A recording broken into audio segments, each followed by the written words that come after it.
What's up, everybody? Welcome to IGN Game Soup. I'm your host, Damon Hadfield. Joining me this week, Justin Davis, Scoop. Marty Sleva, Whoa. Dan Stapleton. Soup. We've got a great show for you this week. We're going to be talking about, we got to check in with Game of the Year Watch 2015 edition.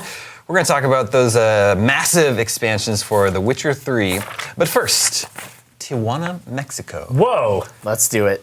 Once upon a time in Mexico. That's where Game Scoop fan Jesus Sandoval resides. Jesus. And he says, I just wanted to know, where is the Game of the Year Watch Game Scoop episode for this first quarter of 2015? Very impatient. The first quarter just ended last week, literally. He says, I think Dying Light is a good contender. Probably not the best game or story, but it is a game we enjoy playing, and it's fun above all. What do you think? Thank you for the reminder, Jesus. It is time to check in with Game of the Year Watch. Yeah. 2015 edition. Do you fellows know how many games IGN has scored a 9 or higher this year? I bet Dan knows. Four. You guys know. It's more than 4. Dan, how many is it? I believe it was 6. It is 6. Wow. Which seems like a lot. On the other hand, It's been 3 months. And it has been, for one thing, we covered 9 platforms here. Gross. So that's spread out. But it's also been a pretty good first quarter. Yeah, a lot of things got bumped from last year to the first quarter, so Gross. Makes sense. They call it the 2015 bump. Yeah, the baby bump. Those 6 are Bloodborne with a 9.1. Yeah. And then there are 5 games that got a 9, flat. We haven't so 9.1 is the highest score of the year so far. Yeah. Wow. Well, no, it's not. It's 9.3. For what? I'm sorry. Oh. This is new games, not remasters. Okay. Right. What was the remaster that got a 93?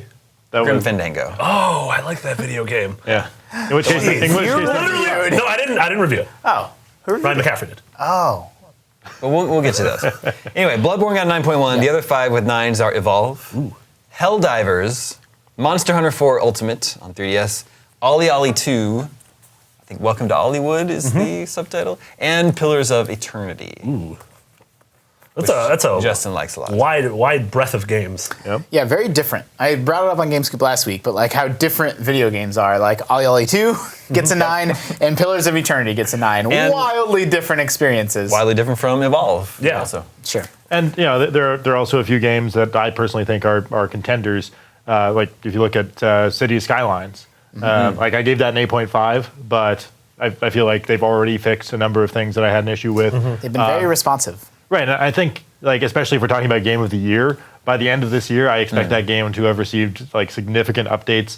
Like they've already talked about like adding disasters, which would add a bunch of variety to the end game, which is like one of my big problems with it. Yeah. So I would expect that one to end up being a contender for Game of the Year, even though it didn't end up being like over a 9 at release. Sure. What about Bloodborne? This is a polarizing game. Polarizing game. People either really, really love this game or they're maybe a little bit more like Dan. What Dan feels about it. There's 2 types of people in the world. There's the Martys and the Dans. For me, my personal pick so far is Bloodborne. I think was computer supposed to do something? Yeah, computer. Play B-roll. We do have B-roll. There we are. There's that little Dark Beast Parl. As someone who completely adores the Souls series, I think that, yes, Bloodborne might not be the perfect entry point. Granted, Brian Altano, it's his entry point, and he fell out of love with the game. He quit it for 2 days, and then came back to it, and now he says it's his game of the year because he's put like another 15 hours into it. Wow. I think the game is fantastic. I think it's gorgeous. I think the world building is incredible. I like the new speed of combat. We are still finding out new things about the game, even weeks after we started it, which is very exciting. I think this is gonna be a contender, like On the Waterfront. It was a film. Yeah. It could have been a contender. Yeah. And that like was Rocky. For the record, my contention with this game is not that it's a bad game, but that it's bad at introducing new people to it. Sure. Yeah, I think the consensus is, Dan, you had such a negative experience. I haven't played Bloodborne yet, but I'm intrigued because I've played Dark Souls 1 and Dark Souls 2 and didn't care for them. I didn't care for either of them, but fool me twice, God help me, I'm kind of thinking about giving Bloodborne a shot because I've heard it's a little bit more forgiving and a little bit easier in some ways. And it's one of those games that's just like everyone seems to be talking about it. Like everyone in the office is talking about it, and it's almost like if you're not playing it, you're missing out on something. Yeah, it's a big coup for the PS4 as well. Yeah, a coupe. Is that how it's pronounced? Yeah, it's a chicken coup. It's one of those cars with several doors. Now, what about Evolve? I know a lot of people here in the office really like it. Obviously, got a really good score. But I wonder what like the general sentiment about it is. Out there. I don't think I told you my story about Evolve or either of you two as well. But I got a copy of Evolve, and I'm not usually big on like multiplayer arena shooters, but you know, Evolve was getting a lot of praise. I thought I would give it a shot. The very first match I got matched in was a son and his dad playing together. And he's like, Dad, I got him trapped. Daddy's trapped. And he's like, good job, son. That's incredible. You did a great job. Now let's make sure we go get him together. And it was like this ultimate like, and then I didn't want to, I had to like turn my mic off because I'm just like, I didn't want to like intrude on their like, okay, he's over here. Like I didn't want to get involved in like what the two of them had going on. And you were saying some horrible Yeah, You things. should have hopefully roleplayed they as turned Grandpa. off their like whatever voice chat because it's dangerous. Oh, that's that kid could possibly hear. That's a sticky wicket. And well, and he did, and because the dad was saying his son's name. It wasn't like Seth, but he's like, "Good job, Seth." And I'm like, should you really be like? Maybe you need to have a lesson on like stranger danger. And then I got to thinking, I'm Is like, someone gonna search you on your first name? it was really cute. Let's see where this Seth is. Siri, where is Seth? But the game itself that's like the good and bad of Evolve. Like, I don't really like hearing strangers in my ear. That's not what my life is about anymore. I'm not. Why are you giving me that face? You agree? You're the same way. No, I am, but it just sounds. You sound insane. I don't like hearing strangers in my ear. That's not what my life's about anymore. It used to be. No, I used to really, really like, put on the headset and strategize with people and play, big team battle in Halo, but it's just not really my thing anymore. And so I Evolve was very polished and good at what it's trying to be, but it's not for me. Yeah. I agree. I mean, it's very much that game that demands it's coordination or die. I mean, it's very much like Left 4 Dead in that way. So unless you have a group of people that you're playing with routinely, it's going to be not necessarily the best experience. And I know like Vince still just adores that game. He plays it regularly. I don't doubt for a second that he thinks it's a Game of the Year contender. I don't know if it's going to have a strong showing at our Game of the Year vote, just because not many people have played it to the extent that he has. Yeah. Multiplayer strategy games that come out this early in the year, it's like people don't end up playing them through the fall. Yeah, but Even by the the best time ones. by the time fall comes around, we're gonna be playing a new Call of Duty. We're gonna be playing probably Battlefront. We're gonna be playing Halo. Yeah, it's tough. Evolve is super polished. I did not like it as much as Left 4 Dead. I think I just prefer 4 on thousands rather than 4 on 1. And I agree. And part of it is I think Left 4 Dead takes you through that gauntlet. Yeah. Even when you're not fighting against another player, there's just a bunch of things to do. And I think one of the legitimate criticisms of Evolve is that when you haven't got your sights on the monster, when you're just chasing him around the map, it's a little bit boring. Yeah. There's downtime for sure. Yep. Unless the monster's bad, and then you just shoot Unless him. Seth's the monster, in which case you and Dad got to round up and pin him down. Poor Seth. Now, what about Helldivers? I keep hearing really good things about this, but I haven't played it yet. Yeah, Helldivers is a ton of fun. This was a game that I don't know why I found that funny. Like Casper Van Dien.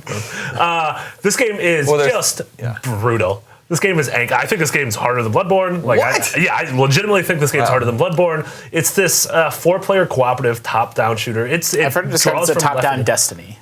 It does interesting things to where you see dropships go overhead, and those are other people entering their game in the same map, which does some really interesting things. It's just brutal. It requires, intense coordination. Which I love here is you can call in a dropship, but if you're under it, they'll smash you and you'll die. I love things like that. This feels like someone just played a bunch of arcade games growing up and then all of a sudden was given the tools And to watched make them modern. Starship Troopers? And watched a lot of Starship Troopers. It was probably made by Casper Van Dien. It has this really cool shared universe where everything you're doing is adding into these overall stats. Yeah. Which I really like. In terms of the downloadable games this year, this has been one of my faves so far. All games are downloadable, Marty. Is it going to come to anything other than Vita? Yeah, it's on PS4. It's on PS4 now. Yeah, it was always. PS4? It came across by day one. I completely missed that. For some reason, I always thought about that as like a Vita first game or Vita only game. It is maybe I will check it everywhere. out on PS4 then. It looks cool. You have to play cooperatively. You don't have to, but it's sort of like Freedom Wars, where you eventually hit a wall. You sort of need to in order to advance. You were saying last week, though, that you're more of a solo gamer. So I'm much more of a solo gamer. You still like... I appreciate the game, but I'm not gonna. Again, I like the game a lot, but I'm not gonna probably keep playing it for a long time. Okay. Yeah. Monster Hunter 4 Ultimate on 3DS. I've been surprised at the goodwill this game is getting. Just because there's been Monster Hunter games released in the past, and nobody seemed to be that crazy about them. Totally, especially not in America. Yeah. Well, yeah, I'm talking about America. Monster Hunter 3 was pretty big here. Try.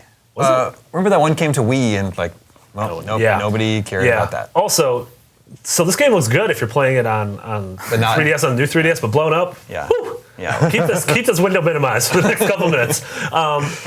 Yeah, this is a series I've just never really gotten in, which is weird because a lot of people say it shares the same DNA as Dark Souls. I mean, the Souls series. that gameplay loop of go out, slay monsters, take their bones and scales, and take all the stuff from that monster and use it to craft better equipment that lets you push farther out into the world.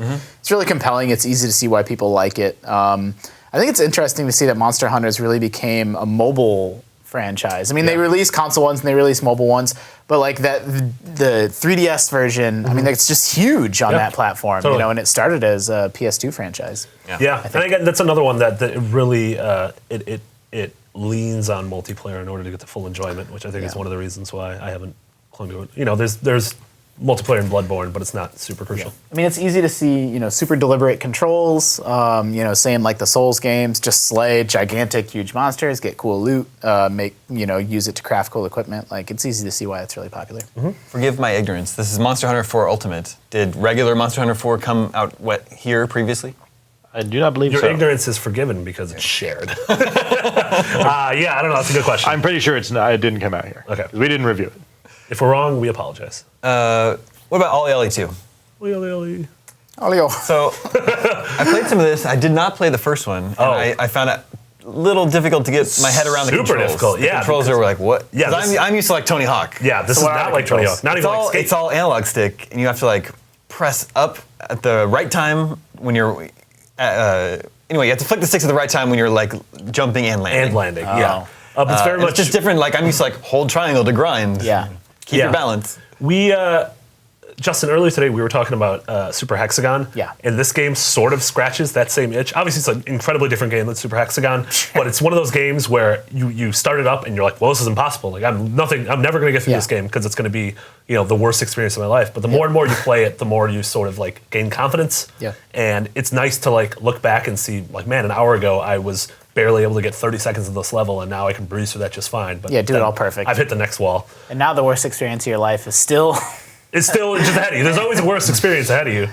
Wow. But Marty, do you think? I mean, I haven't played this one myself, but I mean, do you think it's a realistic contender for Game of the Year, or is it just a No, I think I think it's a really good game. I don't think it does enough different than the original Ollie Ollie to really separate itself. Well, it's also a little bit like, I haven't played Ollie Ollie 2, but when we're talking about Game of the Year, like the politics of it, it's almost like the Oscars, where like you can make the best comedy movie that's ever been made, but it's really hard for that to be like an Oscar contender. In certain game genres, Yeah. Game of the Year awards just tend to gravitate towards things that are, sort of epic Yeah. and Your lengthy. Last of And Us's, But I mean, we've your had Dragon Ages. Yeah, our winners have been that. But we've had in the last couple of years, we've had stuff like Gone Home, and Journey stuff like did win. Transistor, Journey. Yeah, yeah, but I'm thinking about, you can make the world's most perfect sort of arcade twitchy game, and you're still gonna have a really hard time being in the Game of the Year hunt. that's true. Yeah, and like it doesn't even necessarily mean like we spent the most time playing this one. Like I've played a bunch of little games that just hooked the hell out of me, but I still wouldn't necessarily vote for them for Game of the Year because even though they are elegant and simple, it still doesn't kind of have the gravitas that you expect from a Game of the Year For nominee. sure. Yeah.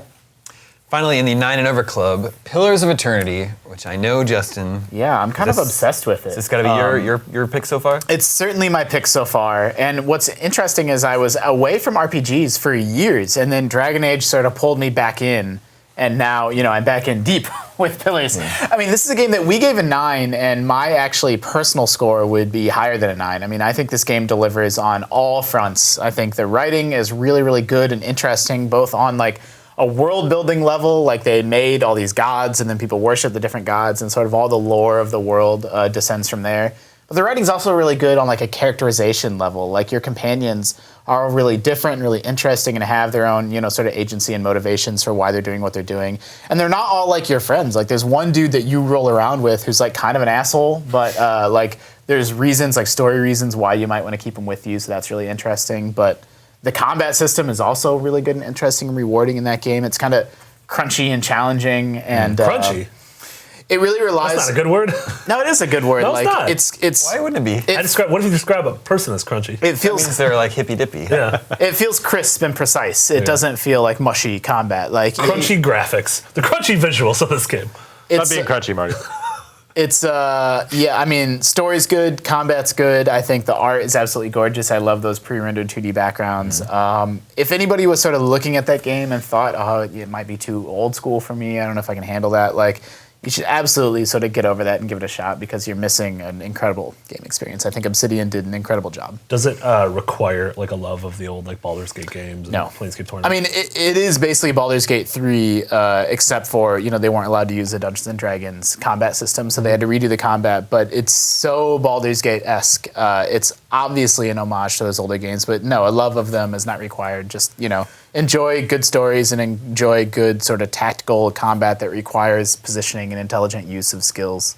You'll have a great time. Yeah, like I got into that kind of RPG and the tactical RPG with Fallout, which had the same thing where they kind of fudged their own version of the D&D stat skill system. Ended up with special as their acronym, but like it didn't require that I already knew something about. Yeah. If this team also made Fallout New Vegas. If you played those old games, And going back further, the Obsidian guys were responsible for Fallout. For the original Fallout? Yes. Fun facts. If you played those old games, you already know and love Pillars of Eternity. If you didn't play those old games, you might feel a little bit intimidated by it, and I would say you should totally get over that and give it a shot. As we mentioned before, there are 2 remasters that have gotten 9 or higher this year, Grim Fandango and then Homeworld Remastered Collection. You reviewed that one, Dan? I did. That is a very pretty game, and it holds up really well because no one before or since has really done what Homeworld did in terms of doing a fully 3D real-time strategy game, and I still haven't played really any games that have captured kind of like a big scale Star Wars Battlestar Galactica style space battle. Yeah. And this one has its quirks. When they ported the original Homeworld campaign over into the Homeworld 2 engine, we got a bunch of user interface enhancements, like being able to issue orders when you're zoomed out. But we lost some of the kind of tactical nuance of it in formations and things like that. They're a little bit funky still, but you still get the amazing story of that game, which is basically Battlestar Galactica inspired, but it has a really good spin on it, told through these beautiful cinematic screens, and with surprisingly good voice work. You get I think it was like a 20-hour campaign, 15 to 20-hour campaign. It's really well done. You also get Homeworld 2, which the story falls off a little bit, but the mission design is significantly better and just easier to get through. And I mean, that's one of those games I can just sit back and set up a battle and then just sit back and watch it. That's pretty cool. It's a gorgeous game. My favorite game of the year so far is still a game that hasn't been officially released yet. That would be Darkest Dungeon. DD. Man, so people talk a lot about how this game is hard. Yeah. And I enjoy that aspect of it, but when I hear people talk about Bloodborne, the difficulty is it worries me. It's like a turnoff for me. But I wonder if it's because this is turn-based. And I just feel more comfortable. Like, I know it's not my reflexes, it's my mind that's being tested. Totally. Take your time. Totally. This is a game that, I mean, there's no doubt that this game is hard and it will fuck you up. Like, if you go in You're just being unprepared. pussy today. It's the first time I've sweared No, you said a-hole earlier. in this show. Yes. A-hole doesn't count as a swear. Totally counts. But if you're not prepared, Seth is listening. I'm sorry. If you don't know what the classes do or the enemies do, you will get messed up. But I actually think the more I played this game, I don't think it's insurmountable at all. I think the difficulty is just right. Yeah. Yeah. Well, I mean, the difficulty of this versus something like Bloodborne is completely different because Bloodborne doesn't have like stat rolls. Like there's no 75% chance you're going to hit something. You're going to hit that thing if you aim it. Yeah. Whereas this one, you are taking the chance and then you kind of mitigate the odds of missing it. Like you have to plan ahead. Like what if I miss? I think people that think Darkest Dungeon is super hard don't understand how important positioning is. If you were watching that video, you had your 4 party members, and it's so critically important that you have them all in the right spot. And if you do that, you're like halfway to success. Which is why it's really interesting that the enemies use that against you. Like there are certain abilities They that push and pull readjust. you. Yeah, it's great. And when you get ambushed, you get reversed and all kinds of stuff like that. So there's a bunch of really interesting stuff to this game. Yeah. Hopefully that gets an official release this year. Yeah. Because that I think would be in the a Yeah, contender. all of us who've played it, I mean, even like in preview events and then, now that it's out in early access, that game's it's awesome. It's coming out this year. They have, One thing that's a common thread that runs through all these games, they're all really hard. Yeah, we don't like baby games, Bobby games. Yeah, that's true. It's interesting. the fans really like Dying Light. Yeah. They may be disappointed if that's not in the. So like, many that people- seems to be an early fan favorite. So many people I know who love games but aren't in the games industry. A lot of my friends are still Really? playing this game. They Interesting. are like absolutely obsessed with it. And you know, I like the game a lot. Like I thought the sense of movement feels really great. I like the world. It's one of those games you could just turn on and have fun for a while. Sort of like GTA, where you don't really have to be doing anything. You can just enjoy yourself for half an hour. Yeah, I don't know what happened. I mean, obviously, people love this game. It sold incredibly well. It was one of those new IPs that came out right at the right time at the end of January. They did time it perfectly. They did, yeah, absolutely. We ran an article about that. Yeah. Oh man, look at that. That was, I that was actually, gooey. I didn't like this game. Just not at all. Jerk. I didn't think the movement felt great at all. I didn't think the parkour being mapped to R1 or R2 or whatever it was, like that button to grab and jump. Oh, I thought that was fun. I thought it felt clunky and stiff, and I was missing ledges when I thought I should be grabbing them, and grabbing things when I thought I shouldn't be. The running around, like that aspect of it, felt good, but anytime I was jumping, and even the melee, I wasn't that impressed with. I thought the world was drab and uninteresting. I mean, they didn't hate it, but You're just mad that the pillars in this game had an ending that they didn't go on to Eternally.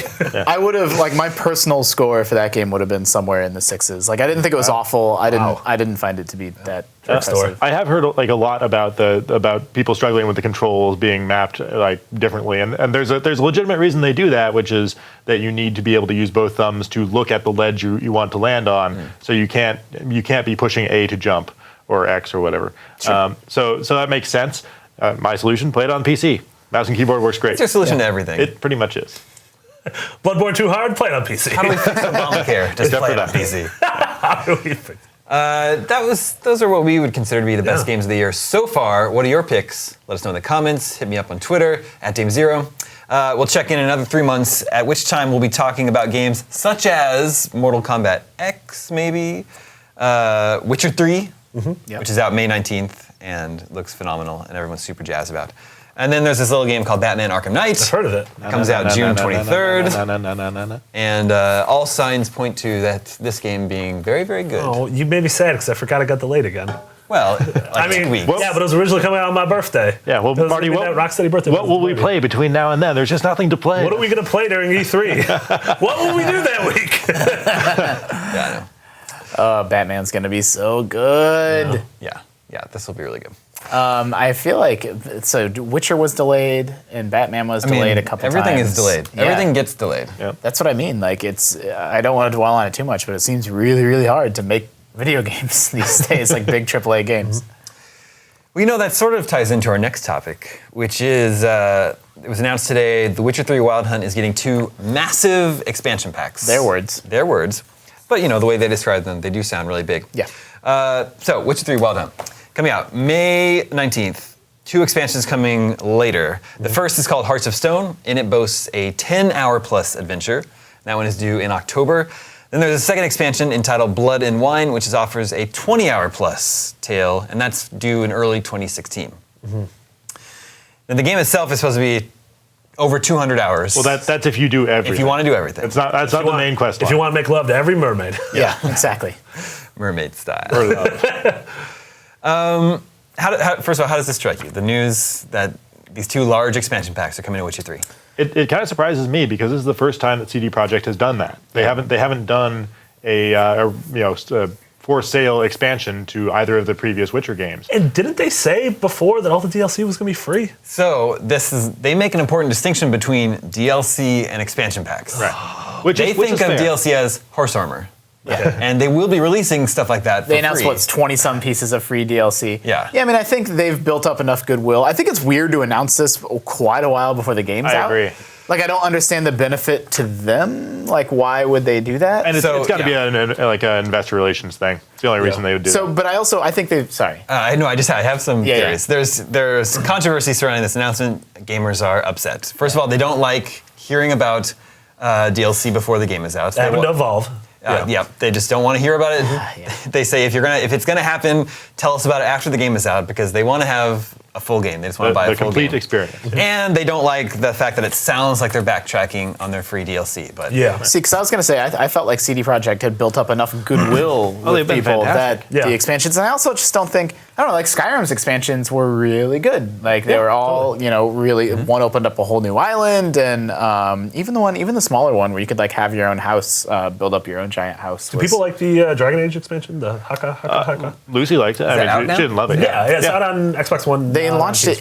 They're like, well, here you go. It's out now. Yeah, they did the opposite of this, which is to announce it the day before it came out. Yeah, like me, Dragon Age being my game of the year, I still haven't played it just because it snuck up on me and I was already playing Pillars. Yeah, I'm also not I'm not super offended by this because Witcher, even if I don't do everything, is still going to be a super long game. So the idea of more, maybe I won't even want to play more. And it's more coming months from now. It's not like day one stuff. It also sounds like, I mean, who knows? We don't know anything about it. But with them putting like a time on it, like 10 hours, 20 hours, it sounds like it's going to be just a chunk of story content. Like it'll be, places for you to go and people for you to talk to, and it's like that's obviously the best kind of DLC there is. But I think the reason they announced it ahead of time is because the whole idea is that they're trying to keep people from selling their game back, right? Like you give them a reason to keep, that's I got to hold on to this because in October there's going to be a new expansion. Yeah, that's not a bad thought. But I mean, like if they really wanted to, they could just sell these as standalone, and who cares if they sell the game back? Well, they don't want anybody to sell the game back. That's the point. Right? Yeah.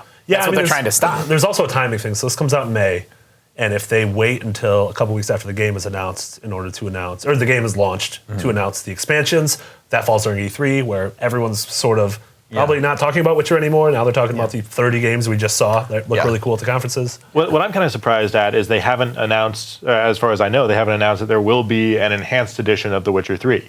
Like that's how they built up such goodwill with The Witcher 1 and Witcher 2. They for free put out basically free expansions in the form of an enhanced edition patch for both of those games. So that's kind of what people have built up as an expectation for these games. Was that announced beforehand? That seems like an early thing to be announced. I mean, it's weird to me that they didn't announce that they're going to do that for this game like they did for the previous two. When they actually have announced they are doing this paid DLC that they have not. I mean, I don't know. I guess I understand why gamers are upset when you say no DLC and then you have these two expansion packs. But it's like you release a huge, beautiful, gorgeous, presumably good game. We hope it's good, for $60, and then you support it with a bunch of free tiny content drops, and then you have a media expansion that you charge for. Like that seems completely reasonable to me. Yeah, I mean, it's always there's a lot of interesting psychology that goes into this kind of outrage, because it seems like, especially with a game like this, where it is a 200-hour chunk of content for $60, it seems like there is no amount of content you can give people where they will say, oh, it's okay to cut that off, and then something else is going to cost more money. Yeah. That still inspires this outrage, which, if stepping back, makes no real sense, because it's like, hey, that's a big chunk of content you're giving me for that money. I know The Witcher 3 is going to outsell The Witcher 2, which outsold The Witcher 1. It's like that franchise just keeps getting bigger. And I think if people are upset, that's their right. And, you can't tell somebody don't be mad. Yeah, I mean, CD Projekt said one thing and now is doing something else. So it's like, I understand that, but I don't think it's ultimately going to matter. Like, that game is going to be a huge blockbuster in a way that 1 and 2 weren't. Oh, yeah. I predict I'll put 10 to 15 hours into Witcher 3 and I'll love it. But then I'll get pulled away from Batman, and I'll just never make it back to Witcher. You'll make love to your first mer woman. Yep. See, I'm done. It's always really rough with those story-based RPGs, where it's like if you get pulled away. Who are you? What am I? Yeah, you come back and it's like, what is going on? My mer kid is like 15. What happened?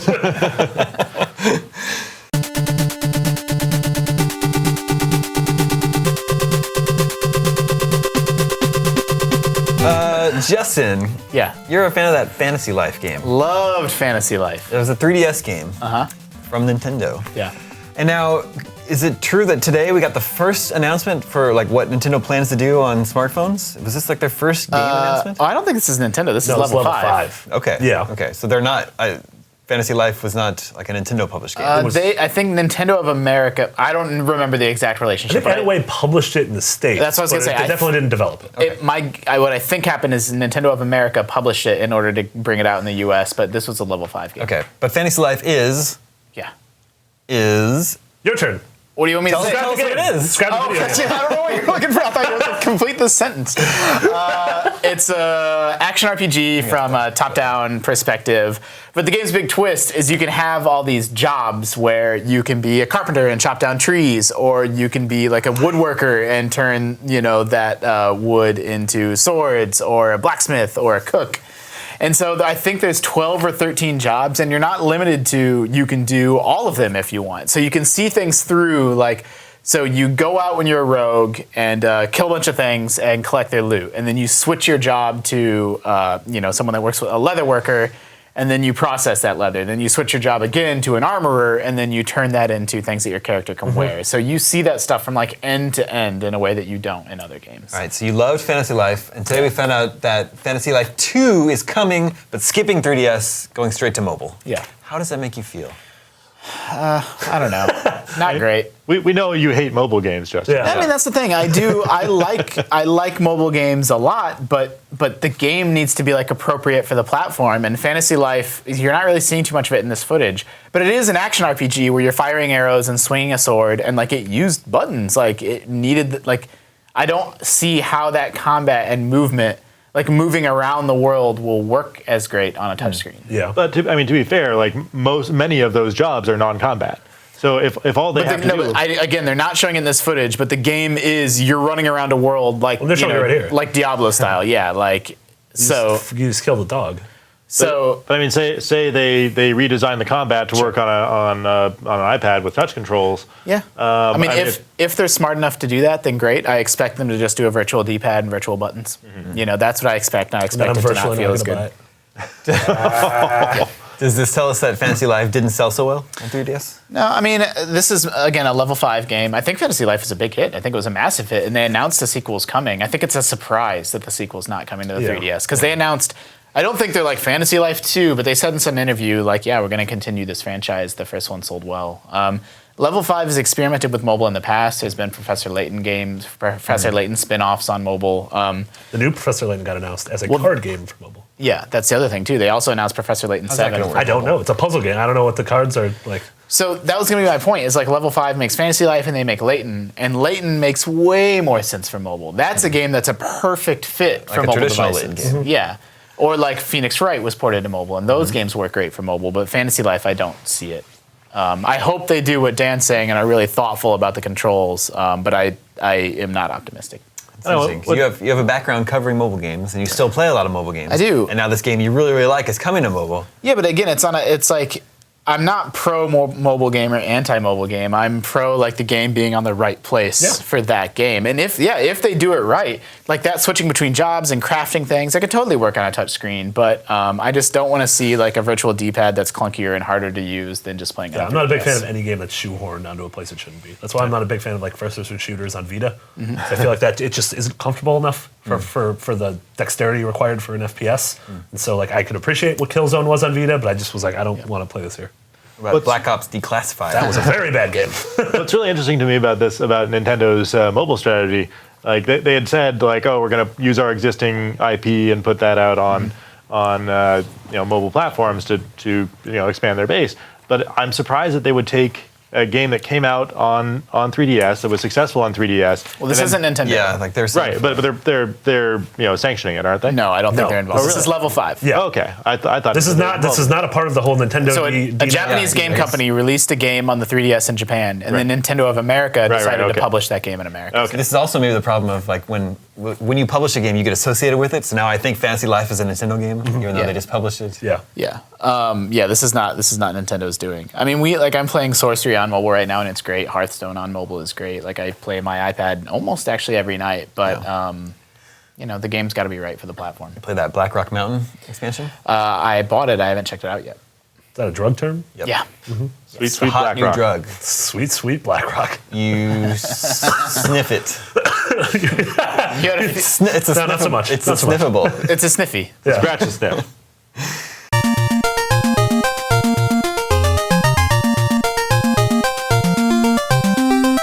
Let's check in with the listeners. Hey, listeners. Listeners, remember you can always reach us at the email address gamescoop@ign.com, just like Cameron did. Hey guys, I'm a new listener, and I absolutely love the show.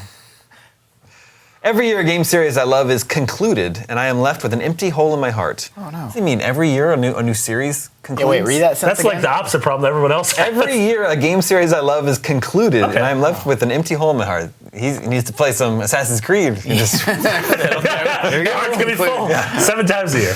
sometimes I wish the game creators would make another sequel, or I think it's just best leaving it be. If you guys could make the game developers create another sequel, what series would it be? Oh my God. What series would you absolutely I know what Marty's gonna not say. want to see? You think you know what I'm gonna say, but I got 2 things running through my head. Lay it on me. I want another Banjo-Kazooie. Yeah. That's one of the things, but I want Rare to. I don't want it to spiritual be. successor doesn't count. That's exciting. But I miss those. I'm really dumb, but I like the bear that makes weird noises and the bird that yells at him. That I would like a Psychonauts 2. And that's the one I was. I would like a Psychonauts 2 a lot, and You're gonna like I would like Beyond Good and Evil. gun to That's Tim Schafer's head. Yeah. Oh, jeez, not I'm not leaving gonna put a this gun to his head. He's a nice Maybe man. Psychonauts 2. He works so close. I can't do that. He's just crying. No, my pick is spoiled by our art behind us here. I would, if I could gun to Gabe Newell's head. Will you make Half-Life 3? God damn you. I don't think it's ever gonna happen. I don't think it's ever gonna happen either. More and more I'm convinced we are never going Yeah. to play another Half-Life. I think it'll happen. Gordon Freeman's just gonna be a character in Dota. Oh, Yeah. that's so sad. No, the other one I would like is a proper sequel to the first Final Fantasy Tactics. We never got Oh, that. nice. They Yeah. had Final Fantasy like A2 on a Game Boy Advance. Final Yeah, Fantasy Tactics Advance. They crazy weren't about quite those. the same. Yeah. I want see, I Final would love Fantasy that. Tactics 2. Would love that. That's what I was gonna say. Is we get sequels to things, but then they're never. It's like the monkey paw curse, where like they fulfill your wish, but then they twist it around Yeah. in some way that like you I want a didn't sequel to expect. Fantasy Life. Well, here you go. Yeah, and they made a sequel to Final Fantasy Tactics, and it was sort of so-so. And they made a sequel to Banjo-Kazooie, and it was kind of Yeah. so-so. So it's like, no, that's not always was how. Chewie and then That's there not always was- how it yeah. works. Like in my case right now, like you asked me that question, and like a few years ago, like I would have had 3 go-to answers. I want to see more XCOM. I want to Yeah. see more Fallout. I want to see more Homeworld.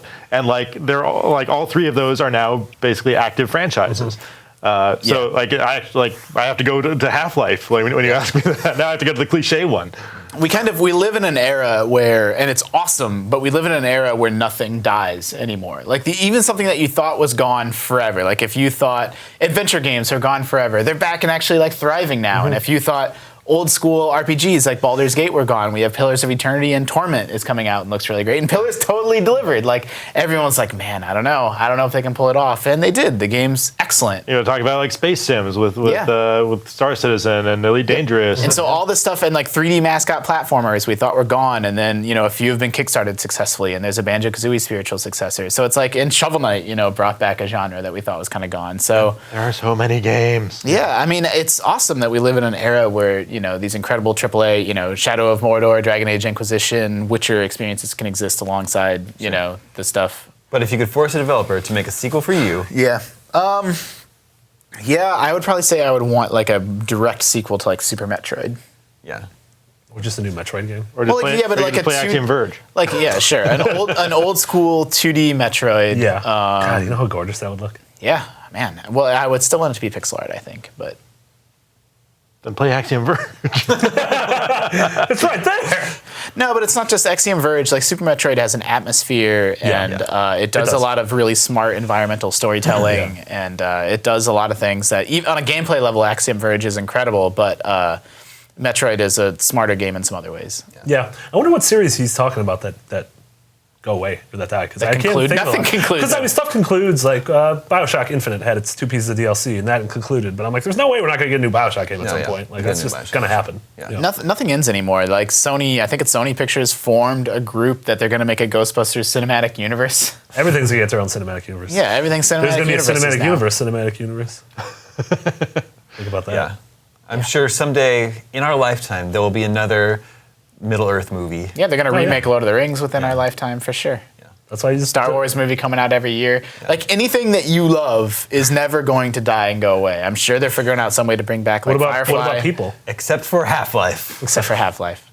Doctor Who. Dan, is there another game besides Half-Life 2 you pick? Like I said, like my wishes have already been largely fulfilled. I do want Half-Life, and I personally think that VR is what Valve has been waiting for, because like if you look at the last 2 Half-Life games, like the first one kind of revolutionized how stories are told. The second one revolutionized how levels are designed with physics puzzles. Interesting. I think Valve has been waiting for an opportunity to kind of revolutionize shooters again, and I have no doubt that they started and stopped Half-Life 3 multiple times. Just like, oh, we have some ideas, see if they work. They didn't end up working to their satisfaction. I think that when VR gets to a point where it's kind of established, I think they're going to come out with a Half-Life 3 that really shows everyone how it's done. I hope you're right. Half-Life 3D. Guys, I did it. I made the name. Our last email this week comes from Brandon Gurney in Columbus, Ohio. He says, I have a short question today. Why do you dudes play video games? Short question, but also a big question. That's a goodie. I like that. Wait, is it why do dudes play video games, or why do you dudes? You dudes. Okay. Talking about us. He says, I'm one of those gamers that doesn't play a game to kill time, but more so, games are a deep passion of mine. I've been a gamer since I was a little boy, just as you guys probably have. To me, it's better than watching a movie or reading a book. Games have it all. Great stories, well-written pieces of music, and amazing animation and graphics, a collaboration of the arts. Games are a wonderful experience, so again, why do you game? Please give a better answer than because it's fun. That's a given. Now, to be fair, I think he didn't really answer his own question. He said, I play the games because they bring the arts together. Like, that's not... Yeah. That's a valid. I don't think games are better than movies or books or music. I think they're different. Yeah. And I enjoy them for different ways. I actually had this discussion a couple days ago. I enjoy games for a lot of reasons. One of them is a form of nostalgic time travel. Like, I like playing Super Mario World, and it brings me back to when I was 5 and got my Super Nintendo. I play something like Braid, and it brings me back to a time when I just got out of a relationship and was like heartbroken. And it's like all those emotions come back when I play the game. What about when you're playing a new game? What about when I'm playing a new game? I like to be creatively inspired. I think we all do stuff outside of IGN that require creative juices. You got to raise a kid. That requires creative juices. Yeah. But I like playing something Also like requires just regular juices. just regular juices. Gross. He's talking about orange juice. Don't be Okay. gross. Yeah. Kids drink orange juice. And apple juice. Yeah. Grapefruit juice. Yeah. Pineapple juice. A lot of different think ways. kids drink grapefruit I don't like. A lot of people play it for like the social aspect. I don't do that. Like, I know Mitch plays that's not Dota me. to like That's hang not out me with either. buds. Yeah. But I know a lot of younger gamers do that. Yeah, totally. I think there are 2 main reasons for me. One is escapist, a form of escapism that embellishes my imagination. Like, I can go to this other world and explore new things that I will never get to explore and do in this world, and that just like fires off pleasure centers in my brain. And the other is I like to think, like critical thinking, like to think strategically. So like when I'm playing Far Cry 4 and I'm approaching an outpost, I get to say, okay, there's like a guard here and here, the alarms are here and here. I think the path of least resistance would be if I approach from the west. That also is just like, oh, this just feels so good to my brain to be thinking this way. Yeah. I'm very similar. I think escapism. I think games are better for escapism than movies or TV, just because you get to directly participate. There's an empowerment you get from being able to, especially certain kinds of games more than others, obviously, but being able to influence the outcome of events. That's something I did rather than a character did on the screen or on the pages. And I think it's better at that kind of escapism and empowerment. And challenge, like movies and TV and books and music and all the other forms of art might challenge you with a philosophical question, but they're not going to challenge you generally with a hurdle to overcome. Yeah, I mean, I like plenty of abstract games and puzzle games, but the games that I like the most are games that have a really strong sense of exploration. You just don't know, like, you round a corner and you don't know what you're going to find there, or, you dive down to the bottom of a lake, and video games are designed in such a way to, like, reward that exploration. Like, there will be something down there, whether it's a treasure, heart piece, or a monster, or you don't know what. But in real life, and I wrote an opinion article about this a long time ago, in real life at the bottom of a lake, there's probably nothing down there. Like, there's just mud down there. Like, the real world. Tell that to James Cameron. Like, the real world, like, I'm always so fascinated by deep space and what people are exploring out there and the cutting edge and people that are exploring to the ocean depths and finding monsters. And we saw a giant squid on film for the first time, and that's awesome, like, learning things about our world. But our world feels like it's getting smaller and smaller. Like, there's not that many unknowns left. And so to go into a world where there could be anything and anyone, and you don't know what you'll find there is really, really rewarding and exciting for me, that sense of exploration. The games that are the best, in my opinion, games like Super Metroid and Super Mario 64 and Castlevania Symphony of the Night, which are my 3 favorite games ever, combine that exploration of a video game world with like an exploration of like video game systems. Like, just in the same way you don't know what you're going to find around the next corner, like your character is going to level up or change or get more powerful, and like you don't know what's going to happen there too. Like, you're exploring the game systems at the same time you're exploring the game world, and when they're really married together, that's to me the best game design there is in the games that I like the most. You also play games so you could fight Draculas. Fight all the Draculas. Good question. Yeah, Brandon. I think that's all the scoops we have for you this week, though. Remember, you can always reach us at the... I don't know where to look. Check us out. Remember, you can always reach us at the email address, gamescoop@ign.com. Thank you, Justin. Thank you, Marty. Thank you, Dan. My name is Damon. This is IGN Gamescoop, and we're out.